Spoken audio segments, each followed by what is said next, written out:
तो ये रहा एक्सेलरेशन टाइम ग्राफ, और ज्यादातर हम लोग कांस्टेंट एक्सेलरेशन को ही डील करेंगे। अब यहां पर मान लीजिए इसका एरिया हम लोग देखते हैं, तो डेल्टा टी ये हो गया, और ये एक्सेलरेशन कांस्टेंट है तो उसकी वैल्यू ए हो गई। तो area is equal to a delta t, ठीक है, या T2 माइनस T1 को डेल्टा टी कर देते, ऐसे भी कर सकते थे। अब अगर आप डायमेंशन से देखो तो एक्सेलरेशन क्या होता है, मीटर पर सेकेंड स्क्वायर, और डेल्टा टी क्या होता है, सेकेंड, तो मीटर पर सेकेंड स्क्वायर एक एस काट देगा तो मीटर पर सेकेंड बचेगा, तो एक तरीके से वेलोसिटी हो गया। तो इस तरह से हम लोग इसे डेल्टा वी कह सकते हैं, area is equal to delta v, ठीक है। वैसे भी ये चीज हम लोग जानते भी हैं। अच्छा, अब अगर आप ऐसा करना चाहते हैं तो a delta v is equal to a delta t भी कर सकते हैं, a is equal to delta v by delta t भी कर सकते हैं, a is equal to limit delta t tending to zero कर दें, है ना, जैसे करते थे, तब हम लोग इसे ds बाई डी टी लिख सकते हैं। ये काफी इंपॉर्टेंट रिजल्ट हो गया, ये कि acceleration, sorry dv by d t है ना, ये v है ना, तो v is equal to dv, a is equal to dv by d t, acceleration is equal to rate of change of velocity. और यार ये चीज तो हम लोग पहले से ही जानते थे, a is equal to v minus u upon t. अरे v is equal to u plus a t होता है, इसको ऐसा लिख सकते हैं, v माइनस यू ले लिया, t नीचे ले आया। तो ये चीज हम पहले से जानते थे फर्स्ट इक्वेशन ऑफ मोशन से, उसी के जैसा अब हम लोग कैलकुलस में भी डिराइव कर लिए। तो इसे अच्छे से नोट डाउन कर लीजिए, फिर थोड़ी जगह खाली करता हूं मैं। तो याद रखिएगा कि एक्सेलरेशन टाइम ग्राफ जो होता है वो वेलोसिटी नहीं देता है, वेलोसिटी चेंज देता है, डेल्टा वी बताता है। और आप तो थोड़ी देर पहले मैंने बताया कि इसकी शक्ल इससे a is equal to v minus u upon t है, तो v माइनस यू ही तो वेलोसिटी चेंज है, a डेल्टा टी आपने कर दिया, a dt कर दिया, तो ये पूरा एरिया डेल्टा v की इंफॉर्मेशन दे रहा है। एक और अच्छी चीज मैं बताना चाहूंगा जो फ्रीली आप आगे यूज करेंगे, लेकिन आपकी बुक ने डायरेक्टली आपको नहीं बताया है, a is equal to d v by d t हम लोग प्रूव कर चुके हैं। याद करो हम लोगों ने ये भी प्रूव किया था v is equal to ds by d t, यानी कि वेलोसिटी का अगर टेंजेंट लेते हैं, वेलोसिटी का अगर स्लोप लेते हैं तो एक्सेलरेशन आता है। और ये भी हम जानते हैं कि अगर डिस्प्लेसमेंट का हम लोग स्लोप लेते हैं तो वेलोसिटी आता है। तो अब इसको इसमें रख देते हैं, ये थोड़ा सा आपको शक्ल से खराब लगेगा, डेंजरस लग सकता है अगर आपको कैलकुलस का ज्यादा आइडिया नहीं है, ठीक है। d by d T of ds by d T, देखो इस v की जगह ये पूरा रख दिया, अब d बाई डी टी किनारे कर दिया, तो ये हो गया acceleration of d2s by d T square.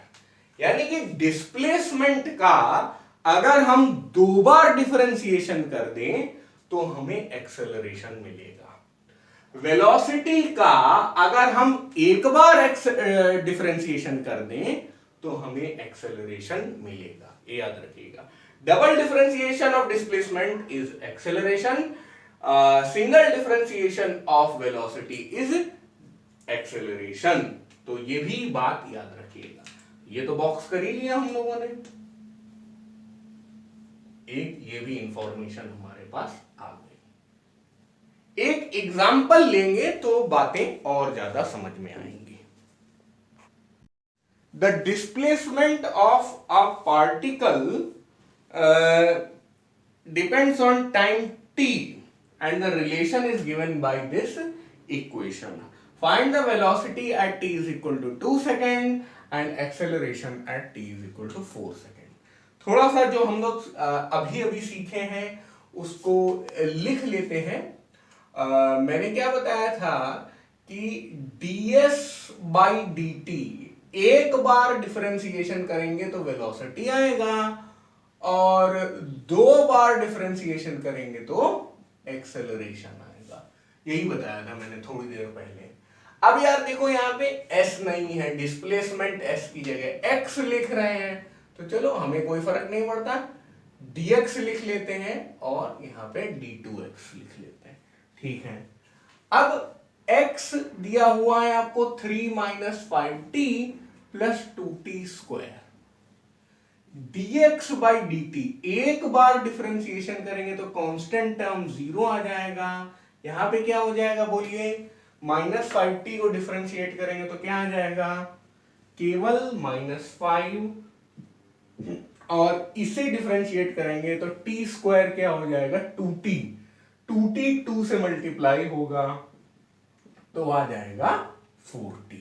यानी कि dx बाई dt जो कि है वेलोसिटी, उसे हम लोग लिख सकते हैं 4t minus 5। This is the function of velocity which depends on time.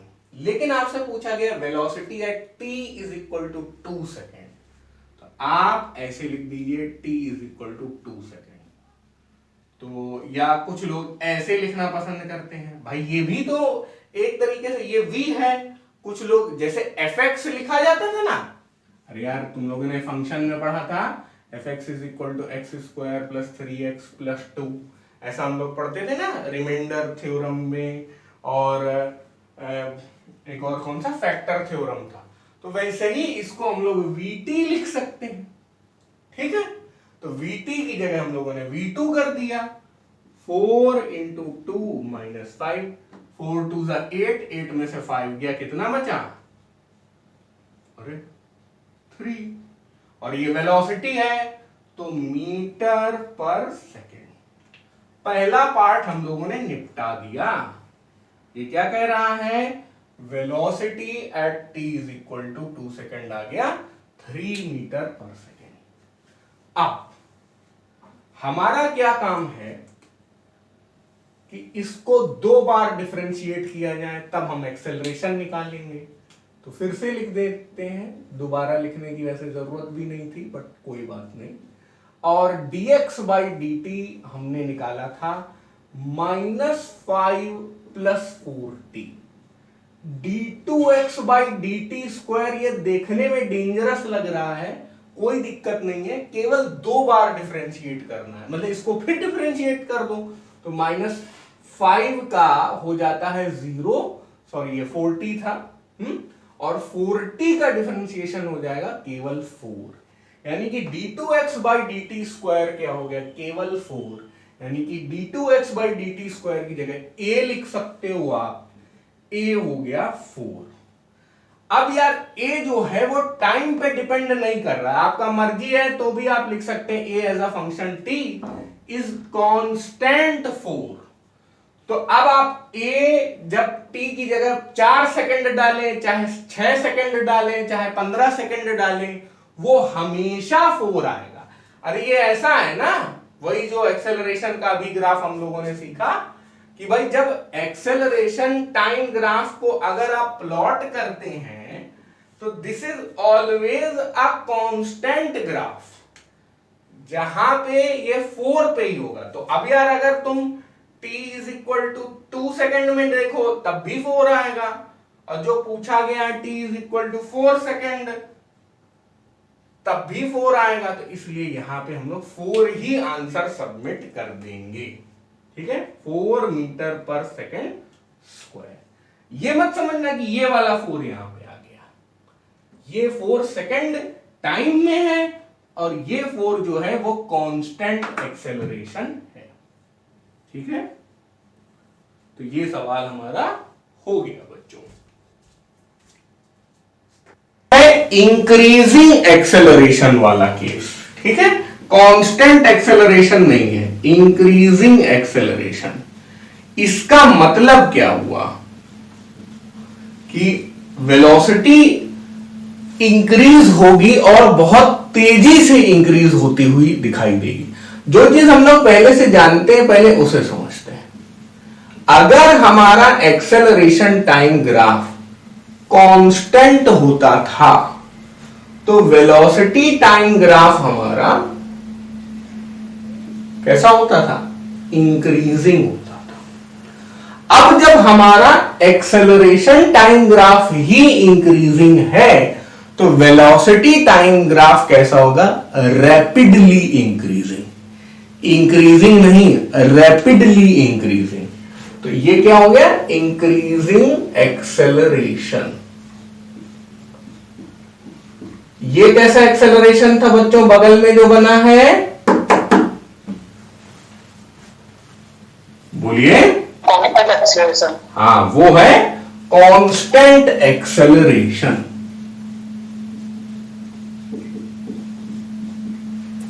ये कैसी वेलोसिटी है? Increasing velocity. और ये कैसी वेलोसिटी हो जाएगी यहां पर? Rapidly increasing. तो रैपिडली इंक्रीजिंग कैसे इंक्रीज करेगी? पॉपुलेशन ग्राफ की तरह। पॉपुलेशन जल्दी जल्दी बढ़ती है ना, तो उसी तरह इसे हम लोग बोलेंगे रैपिडली। एक्सपोनेंशियली नहीं बोल रहे हैं, ई की पावर में नहीं जा रहे हैं आप, ये एक्चुअली स्क्वायर जैसा हो जाएगा। But this is directly proportional to x, sorry directly proportional to t, time पे डिपेंड कर रहा है ना, and this is directly proportional to t square. तो इसे बोलेंगे रैपिडली इंक्रीजिंग वेलोसिटी। ठीक है, बस अब हम लोगों ने displacement time graph, velocity time graph और एक्सेलरेशन टाइम ग्राफ में लगभग सब चीजें सीख ली हैं। अब समराइज करने का टाइम आ गया। एक और चीज बताना मैं चाहूंगा, आपकी बुक में नहीं दिया हुआ है, कि अगर ग्राफ ऐसा है जैसा ये एक्सेलरेशन टाइम ग्राफ, और अगर ग्राफ ऐसा है acceleration time graph, and this is below the x axis, तो इसमें क्या फर्क है? ये क्या है और ये क्या है बताइए? ये तो है कांस्टेंट एक्सेलरेशन, ये क्या है? यहां पे ग्राफ अपना ये है कांस्टेंट रिटार्डेशन। समझे? ये गाड़ी को रोक रहा है, ब्रेक लग रहे हैं, और ये गाड़ी को तेजी से बढ़ा रहा है। यहां एक्सेलरेटर दबाया जा रहा है, यहां पे ब्रेक दबाया जा रहा है। तो ये भी अगल बगल या ऊपर नीचे बना लीजिए। तो देखिए, ये चीज हम लोग पहले से जानते हैं कि कांस्टेंट एक्सेलरेशन अगर है तो उसका जो करस्पॉन्डिंग वेलोसिटी ग्राफ होगा वो इंक्रीजिंग वेलोसिटी होगा।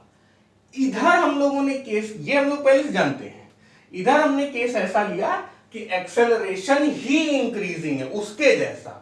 ठीक है, तो जब एक्सेलरेशन ही इंक्रीजिंग है यानी कि हम लोग मल्टीपल में अपनी स्पीड बढ़ाते जा रहे हैं, बहुत तेजी से अपनी स्पीड बढ़ा रहे हैं। कांस्टेंट एक्सेलरेशन नहीं है, तेजी से इंक्रीजिंग एक्सेलरेशन पे चल रहे हैं। खुद एक्सेलरेशन टाइम पे डिपेंड कर रहा है, तो हमारी वेलोसिटी कैसी होगी? रैपिडली इंक्रीजिंग वेलोसिटी होगी, जैसा यहां पे।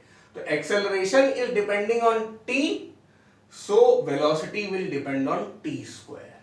यहां एक्सेलरेशन इज कांस्टेंट, तो velocity is depending on T. ठीक है ना? इधर से इधर आने में, एक्सेलरेशन से वेलोसिटी में आने में हम लोग क्या करते हैं? इंटीग्रेशन करते हैं या फिर एरिया निकालते हैं। और इधर से इधर जाने में हम लोग क्या करते हैं? डिफरेंशिएशन करते हैं या फिर स्लोप निकालते हैं, टेंजेंट वगैरह की बात करते हैं। वही बात यहां पे भी है। ठीक है ना? यहां से यहां जाना है, स्लोप निकालेंगे, डिफरेंशिएशन करेंगे। यहां से यहां जाना है, इंटीग्रेशन करेंगे, एरिया निकालेंगे। समझ गए? अब इसको अगर और समझना है तो मान लीजिए कि आपने अगर 0 टाइम से लेके इस टाइम तक एरिया निकाल लिया, तो ये जो एरिया होगा वो अब यहां पे इस पॉइंट तक प्लॉट हो, इस पॉइंट को प्लॉट कर देगा। मान लीजिए यहां पे एरिया आया 10 मीटर पर सेकेंड, है ना, तो इस पॉइंट की वैल्यू कितनी हो जाएगी, 10 मीटर पर सेकेंड। मान लीजिए यहां पे टाइम था 5 सेकेंड, यहां पे टाइम 5 सेकेंड, आई बात समझ में? तो इसका एरिया ये 10 प्लॉट कर देगा। अब यहां पे 0 से लेके हम लोगों ने ये एरिया निकाल लिया, ये 5 है, ये 15 है मान लीजिए, तो 15 इंटू 5 75 हो गया। तो यहां पे जो ये पॉइंट होगा ये कितना होगा, 75 पे होगा। इस तरह से करते हैं हम लोग। अब उल्टा करते हैं, मान लीजिए इस जगह हम लोग टेंजेंट निकालते हैं और टेंजेंट की स्लोप आई 7, तो ये जो पॉइंट होगा ये हो जाएगा 7। आ रही है बात समझ में? अब इस पॉइंट पे चाहे किसी भी पॉइंट पे निकालिए स्लोप, वो हमेशा कितनी आएगी, क्योंकि ये पॉइंट हमने 15 लिया, तो यहां भी 15 आएगी, यहां स्लोप लें तब भी 15 आएगी, यहां स्लोप लें तब भी 15 आएगी। अब हम लोग बढ़ते हैं अपनी समरी की तरफ, जहां पर तीनों तरह के ग्राफ्स को हम लोग इंक्लूड करेंगे। यहां पर हम लोगों ने कई सारे एक्सेस बना रखी हैं। कॉमन बात यह है कि टॉप पे डिस्प्लेसमेंट ग्राफ और बीच में वेलोसिटी ग्राफ और नीचे एक्सेलरेशन ग्राफ। ये किसी एक सिचुएशन को डिनोट करेगा, ये किसी दूसरी सिचुएशन को डिनोट करेगा। इस तरह से हम लोग 1 2 3 4 5 सिचुएशन को देखने की कोशिश करेंगे। तो देखिए, पहली सिचुएशन में आपको बता देता हूं, कार पार्क्ड एट ऑफिस, यानी कि कार ऑफिस में खड़ी है। Car is parked at office, तो ऑफिस जो है वो अपने घर से थोड़ा दूर होगा, तो डिस्प्लेसमेंट ग्राफ सबसे पहले हमें स्ट्राइक करेगा कि घर तो हमारा ओरिजिन में है, एक्स एक्सिस में है, कार ऑफिस में पार्क्ड है। हर बार टाइम बढ़ता जा रहा है, लेकिन आपका डिस्प्लेसमेंट उतना ही है। अब इसका जब यार कार पार्क्ड है, खड़ी है, तो कोई वेलोसिटी नहीं होगी। आप चाहें तो इस लाइन का स्लोप लें तो स्लोप 0 होगा, तो वेलोसिटी अपनी 0 आ जाएगी। वेलोसिटी एक्स एक्सिस से चिपक के आएगी। और इसका स्लोप लेंगे तो ये आ जाएगा, एक्सेलरेशन अपना एक्स एक्सिस से चिपक कर आ जाए। अरे जब कार चल ही नहीं रही है तो कोई वेलोसिटी नहीं है, कोई एक्सेलरेशन नहीं, बात खत्म। ठीक है, कार पार्क्ड एट ऑफिस ऐसे तीनों सिचुएशन को बता रही है। मतलब ये भी कार पार्क्ड एट ऑफिस है, ये भी कार पार्क्ड एट ऑफिस है, ये भी कार पार्क्ड एट ऑफिस है। ये डिस्प्लेसमेंट ग्राफ है, ये वेलोसिटी ग्राफ है, ये एक्सेलरेशन ग्राफ है। अब कोई बोले सर आपने वो वाला केस नहीं लिया, कार पार्क्ड एट होम वाला, तो फटाक से बना देते हैं। कार पार्क्ड एट होम वाले में क्या होगा, डिस्प्लेसमेंट टाइम ग्राफ वैसा ही होगा और ये इससे चिपक के आ जाएगा, यहां आ जाएगा होम में, यहां, फिर इसका वेलोसिटी भी ऐसा ही बन जाएगा, इसका एक्सेलरेशन भी ऐसे ही बन जाएगा। तो कोई नई बात नहीं की हम लोगों ने। दूसरी सिचुएशन क्या है कि car is moving with uniform velocity, car is moving with uniform velocity. अब हर बार कार ही है, तो यूनिफॉर्म वेलोसिटी वाला केस आएगा तो भाई एक ही वेलोसिटी चलती जा रही है, 20 मीटर पर सेकेंड, 20 मीटर पर सेकेंड, 20 मीटर पर सेकेंड। यहां पे आप 20 लिख लीजिए, लेकिन मैं नहीं लिख रहा हूं। अब आप बताइए, इसका स्लोप अगर लेंगे तो कितना आएगा, car is moving with uniform velocity, इसका स्लोप लेंगे तो कितना आएगा, 0। Very good. और सही बात है, अगर यूनिफॉर्म वेलोसिटी से है तो एक्सेलरेशन 0 आएगा, इसका स्लोप लेंगे 0 आएगा, एक ही बात है। तो इसको भी इससे चिपका देंगे। ये बात मजेदार बात यहां पे होगी कि यार वेलोसिटी से हमें डिस्प्लेसमेंट में जाना है, तो डिस्प्लेसमेंट में जाने के लिए हमें क्या करना पड़ेगा, एरिया निकालना पड़ेगा। किसी एक टाइम t का आप किसी एक टाइम t1 का आप स्नैपशॉट ले लो, ठीक है, थोड़ा टेढ़ा बन गया होगा शायद, और इसका एरिया प्लॉट कर, एरिया मल्टीप्लाई कर दो। तो ये मान लीजिए वेलोसिटी u है और ये t1 है, तो u t1 जो है इस पॉइंट में प्लॉट हो जाएगा। फिर यार थोड़ा छोटा एरिया ले लो, पहले चले जाओ, ये t2 कर लो यार, इसको फिर दिक्कत होगी। ये t1 है तो ये एरिया कम होगा, ये एरिया कम होगा तो ये थोड़ा पीछे प्लॉट हो जाएगा, और ऐसे करके इधर वाला जो होगा वो तो 0 पे ही है। मतलब अगर t1 जो है बिल्कुल y एक्सिस से चिपका दिया जाए, ये पूरी वर्टिकल लाइन y एक्सिस से चिपका दिया जाए, t1 ओरिजिन पे पहुंच जाए, तब क्या होगा, एरिया 0 होगा, तो यहां पे आ जाएगा। यानी कि यूनिफॉर्म वेलोसिटी अगर है तो हमारा डिस्प्लेसमेंट टाइम ग्राफ कैसा आएगा, स्ट्रेट लाइन आएगा, ठीक है। तो ये अगर आपका वेलोसिटी कांस्टेंट है तो ये स्ट्रेट लाइन होगा। अब हम याद कर सकते हैं जब भी कोई चीज कांस्टेंट है तो उसके ऊपर वाला स्ट्रेट लाइन होगा, ये भी याद करने में कोई बुराई नहीं है।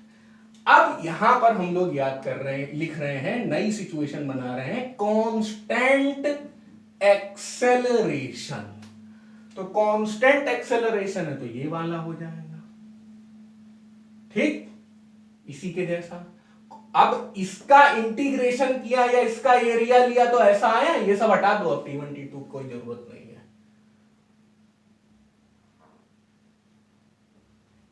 इसका एरिया लिया तो ऐसा आया, तो इसका एरिया लेंगे तो ऐसा आएगा, और सही बात है, कांस्टेंट एक्सेलरेशन अगर है तो इंक्रीजिंग वेलोसिटी होगी। कैसी, लीनियरली इंक्रीजिंग वेलोसिटी।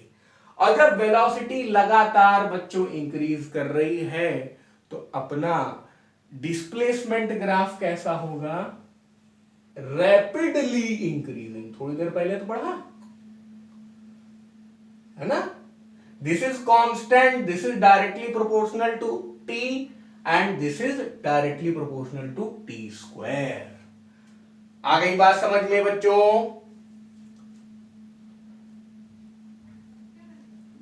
अब आ जाते हैं हम लोग कांस्टेंट रिटार्डेशन में। कांस्टेंट रिटार्डेशन में क्या होगा, नीचे चले जाएंगे,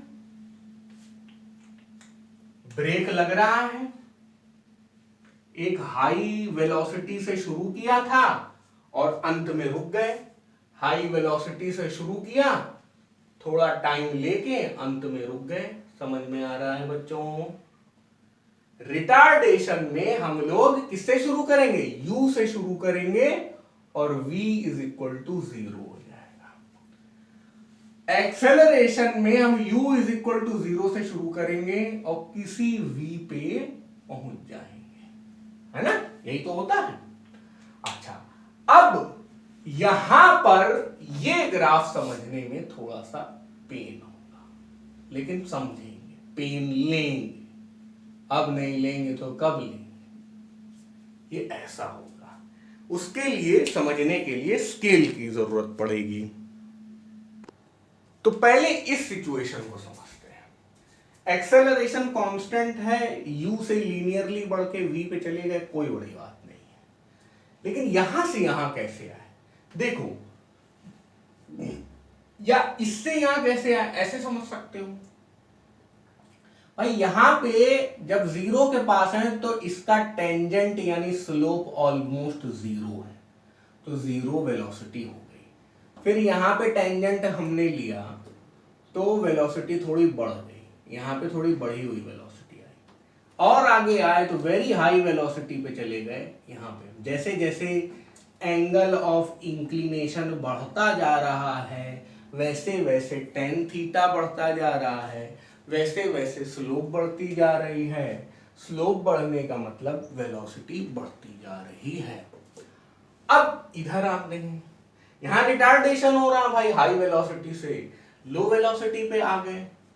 तो यहाँ पे देखिए, यहाँ पे हाई वेलोसिटी थी तो यहाँ पे टेंजेंट काफी वर्टिकल जैसा था, फिर धीरे धीरे धीरे जो टेंजेंट है वो हॉरिजॉन्टल होता जा रहा है, और फिर यहाँ पे परफेक्टली हॉरिजॉन्टल हो गया। जहाँ पे परफेक्टली हॉरिजॉन्टल हो गया उसके नीचे आए तो जीरो वेलोसिटी हो गई, क्योंकि कोई भी लाइन उसका टेन थीटा जीरो होता है अगर वो लाइन एक्स एक्सिस के पैरेलल होती है। तो इसलिए ये सिचुएशन और ये सिचुएशन एक ही चीज को दर्शा रही है, एक ही कंडीशन है, ये एक ही सिचुएशन है ये। अब इस पे आते हैं, ये अभी सबसे लास्ट में हम लोगों ने डिस्कस किया है इंक्रीजिंग एक्सेलरेशन। उसी तरह आप इंक्रीजिंग रिटार्डेशन भी बना सकते हैं, बट ठीक है, इंक्रीजिंग एक्सेलरेशन अब आप इससे समझिएगा। इंक्रीजिंग एक्सेलरेशन है तो ऐसा होगा, कॉन्स्टेंटली आप लिख सकते हैं कॉन्स्टेंटली इंक्रीजिंग एक्सेलरेशन। अब देखिए इसका इंटीग्रेशन हुआ तो ऐसा आया, इस बार वेलोसिटी भी अपनी ऐसी इंक्रीजिंग होगी। और अब आप बोलेंगे तो सर ये वाला कैसे प्लॉट करेंगे? ये वाला भी ऐसे ही प्लॉट करेंगे, लेकिन चलिए थोड़ा सा गड़बड़ बन गया, इसको और तेजी से ऊपर ले जाना है और इसे थोड़ा सा धीरे धीरे ले जाना, समझे? अब आप कहेंगे नहीं नहीं सर हमें ज्यादा फर्क नहीं समझ में आ रहा है, तो मैं क्या कर दूंगा, this is directly proportional to t, this is directly proportional to t square and this is directly proportional to t cube. ठीक है, तो कॉम्पिटिटिव एग्जाम में यहां तक आप पहुंच सकते हैं, बाकी जब तक आप 11th में हैं तो इतने से ही आपका काम चल जाएगा। तो ये बहुत अच्छी टेबल है जो आपको याद भी हो जानी चाहिए और बनानी भी आनी चाहिए। दूसरी बात याद रखिएगा, ऊपर से नीचे आ रहे हैं तो हम लोग क्या ले रहे हैं, ऊपर से नीचे आने में हम लोग क्या कर रहे हैं, डिफरेंशिएट कर रहे हैं। ऊपर से नीचे आने में हम लोग क्या कर रहे हैं, स्लोप ऑफ टेंजेंट ले रहे हैं, या फिर सिर्फ स्लोप बोल सकते हैं। यहां पे स्लोप ले रहे हैं, स्लोप ऑफ टेंजेंट भी बोलने में कोई दिक्कत नहीं है, क्योंकि यार यहां पे भी टेंजेंट लेना पड़ेगा, यहां पे भी टेंजेंट लेना पड़ेगा। और नीचे से ऊपर जाने में सब जगह यहां से यहां आए, यहां से यहां आए, स्लोप का काम हुआ, यहां से यहां आए, यहां से यहां आए, स्लोप का काम हुआ। नीचे से ऊपर जा रहे हैं तो किसका काम हो रहा है, एरिया का काम हो रहा है। नीचे से ऊपर जा रहे हैं किसका काम हो रहा है, एरिया का काम हो रहा है। तो ये स्लोप और एरिया वाला जो है इसको हम लोग समराइज करके छोटा सा लिख देते हैं कि हम लोग अगर यहां, आई थिंक आपको विजिबल है सब चीजें, हम लोग अगर बात कर रहे हैं एसटी ग्राफ की यानी डिस्प्लेसमेंट ग्राफ की, हम लोग बात कर रहे हैं वेलोसिटी टाइम ग्राफ की, और हम लोग बात कर रहे हैं एक्सेलरेशन टाइम ग्राफ की।